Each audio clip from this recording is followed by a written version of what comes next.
Bom dia, boa tarde, boa noite. Bem-vindos mais uma vez aqui ao canal. Eu sou o Mário Xavier e vamos continuar falando sobre os jogos do Mundial da FIFA, né? E falar dos jogos dessa terceira e última rodada dos grupos A e B que definiu a classificação do Palmeiras, né? Pelo grupo A, juntamente com o Inter Miami.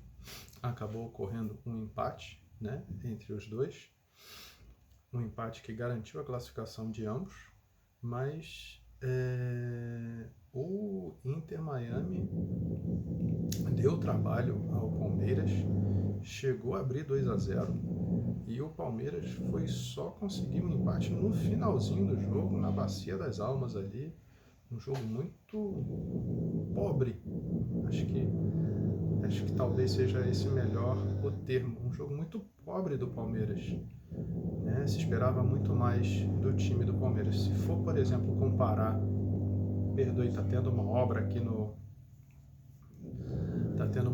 prédio, pode estar vazando aí um ruído aí por detrás do vídeo, peço perdão.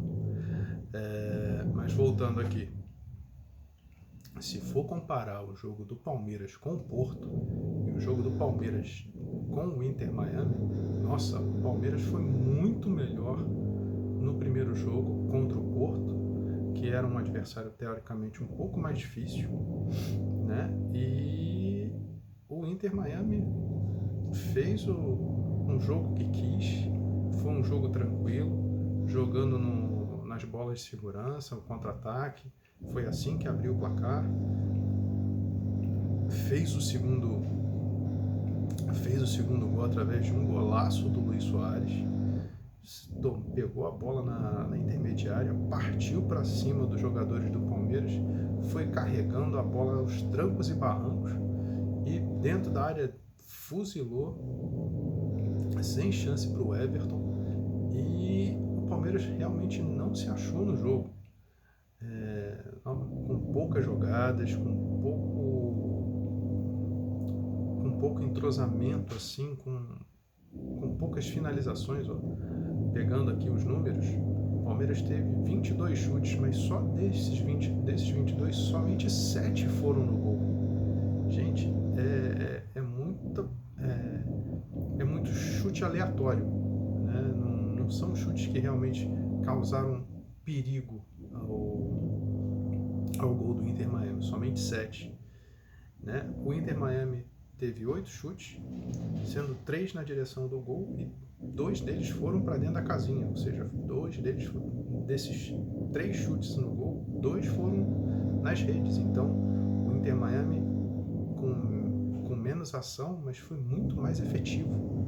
E é aquilo que eu costumo sempre dizer, futebol hoje em dia é muita efetividade.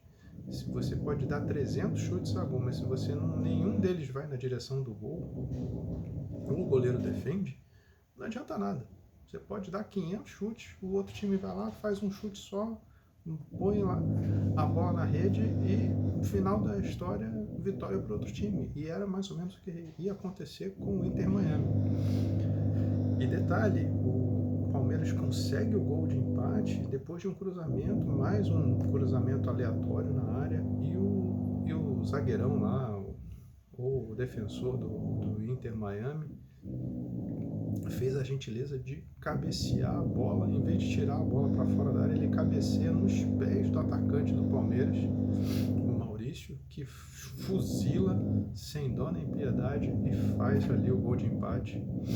Então, um jogo muito aquém do Palmeiras, como eu volto a dizer, comparando o jogo que o Palmeiras fez com o Porto, que merecia ter vencido e ficou no 0-0, esse jogo de ontem contra o Inter Miami foi um jogo que não jogou bem e talvez me atreva a dizer que talvez não merecesse um empate, né?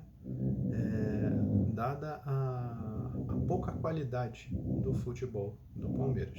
Mas, por fim, classificou em primeiro, que era o que precisava, e agora vai pegar o Botafogo na próxima fase de oitavas. Falando aqui do jogo entre Porto e Al-Ahly, um jogo extremamente animado, um 4-4, o famoso placar bailarino, né? O Al-Ahly, por incrível que pareça, teve mais produção, foram 23 chutes, com 12 chutes em direção ao gol.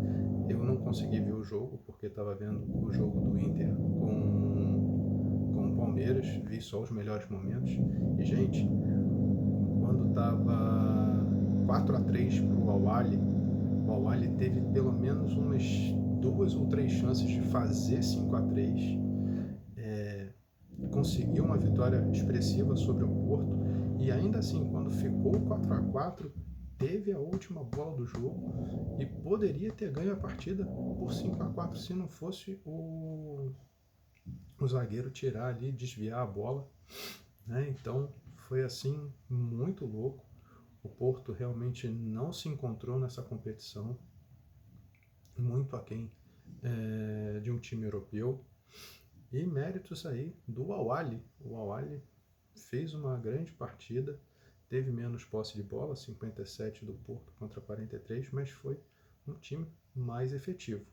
Dos 12 chutes no gol, 4 foram lá dentro da casinha, né? Nesse ponto até o Porto foi mais efetivo, foram só 7 chutes reais no gol, e desses 7, 4 foram, foram para o placar a favor do Porto. Então, não tenho assim muitos detalhes para falar do jogo, mas teve bons gols, teve pelos melhores momentos gols bonitos, tanto do Al-Ahly quanto do Porto. O do Porto, inclusive, do rapaz que é um garoto de 17, 18 anos, Mora, se eu não me engano. Rapaz, ele deu um drible no goleiro desconcertante ali, fez um golaço bem bacana. O Al-Ahly também fez um gol bem bonito de fora, na entrada da área, um chute seco lá na gaveta. Então, foi um jogo animado, foi um jogo divertido, e mais os dois morreram abraçados aí. Para o Porto só interessava a vitória na chance de tentar classificar, ainda mais com a vitória que estava ocorrendo do Inter Miami. E foi assim, o Porto em nenhum momento teve a classificação na mão, porque o Al-Ahly abre o placar, o Porto empata, o Al-Ahly faz 2-1, termina o primeiro tempo ganhando de 2-1, no início do segundo tempo o Porto empata, o Al-Ahly lá faz 3-1, o Porto 3-2, o Porto vai lá, empata em 3-3, o Al-Ahly faz 4-3, e aí, como eu falei antes, teve a chance de matar a partida, teve uns 2 ou 3 lances que poderia ter feito o quinto gol, mas aí não fez, perdeu os gols, e o Porto, num chute de fora da área do PP, ex-jogador do Grêmio, foi lá e fez o 4-4, mas ainda assim teve o lance de finalzinho de jogo que poderia garantir a vitória do Al-Ahly, mas mais uma vez falhou na finalização. Então, fechado aí esse grupo. Vamos passar para o grupo do Botafogo, que passou em segundo, estava na liderança, fez um bom jogo, de novo naquela pegada bem defensiva. Desculpa, eu interromper o vídeo, é que o barulho estava mais do que o normal. Vamos lá. Jogo do Botafogo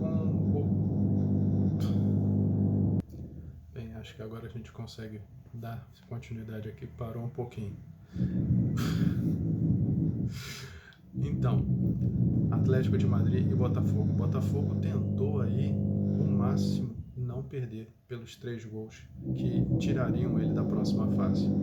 Foi um jogo também defensivo do Botafogo, poucas chances teve de criar, assim. Acho que até ainda no início do jogo, no 0-0, teve um lance onde o Savarino perdeu um gol assim dentro da área, uma boa defesa do goleiro do Atlético de Madrid, o Black. E a partir daí só deu praticamente Atlético de Madrid. O Atlético de Madrid foi para cima do Botafogo, estatística disso mostra bem isso. Foram 62% de posse de bola, 24 chutes, sendo somente 5 ao gol, e desses 5, 1 foi dentro da casinha. Então, o Atlético de Madrid teve mais volume de jogo, o Botafogo realmente só se defendeu, jogando novamente, repetindo um pouco a estratégia que teve contra o PSG, de jogar por aquela bola certeira de contra-ataque, que lhe garantiria ali um placar favorável, mas diferentemente do que aconteceu com o PSG, dessa vez o Botafogo não foi efetivo.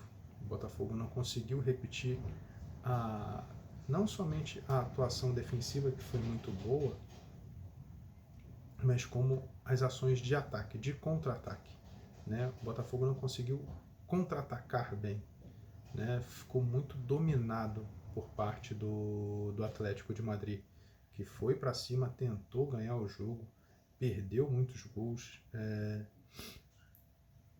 tinha o domínio, mas não tinha aquela coisa. As chances que foram criadas, né, não foram bem definidas. Então, o Atlético de Madrid, nesse ponto, foi melhor, acabou conseguindo aí só um golzinho, não conseguiu o que precisava para passar para a próxima fase, fica na terceira posição. E de ponto negativo desse jogo em relação ao Botafogo foi que não teve o mesmo êxito da estratégia, né? A estratégia de segurar o jogo, de tentar contra-atacar e matar a partida, não deu certo. Então, agora é um confronto na próxima fase de oitavas de final contra o Palmeiras, né? Um confronto brasileiro, um confronto caseiro, onde o Botafogo tem chance de passar para a fase seguinte, assim como o Palmeiras também. Vai ser um jogo bem interessante, um jogo bem parelho ali, que qualquer um dos dois pode passar para a fase seguinte. Para eu fechar aqui, antes que o barulho volte aqui de novo, foi um jogo também que eu só vi os melhores momentos, estava vendo o jogo do Botafogo. Então, o PSG vence o Seattle Sounders por 2-0, placarzinho bem pragmático ali, bem pro gasto, né?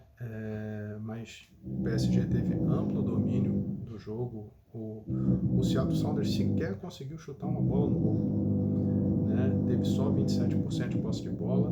E deixa eu acelerar que o barulho está voltando. Foram 15 chutes ao gol do PSG, desses 15, 7 foram no gol, né? Foram 15 chutes, 7 no gol e 73% de posse de bola. Então, o PSG fez o jogo que precisava fazer, fez o placarzinho que precisava fazer, acabou passando em primeiro da chave, né? Apesar da derrota para o Botafogo. Então, vai pegar agora o Inter Miami na fase seguinte e tem aí um bom caminho pela frente para seguir as fases seguintes. Então, é isso, meus amigos. O barulho está voltando aqui, está ficando muito ruim de novo. Espero que o vídeo vocês consigam ouvir boa parte do que foi dito aqui, apesar da barulheira. Peço desculpas mais uma vez. E tem hoje os jogos de Fluminense e de Flamengo, buscando aí, quer dizer, o Flamengo já classificado para a próxima fase, o Fluminense aí buscando a sua classificação, e vamos ver como é que vai ficar o emparelhamento das oitavas de final, tá ok? Curtiu o vídeo, deixa aquele joinha bacana, compartilha com os amigos, se inscreve no canal, tudo isso aqui ajuda a gente, tá bom? Um forte abraço a todos e até a próxima.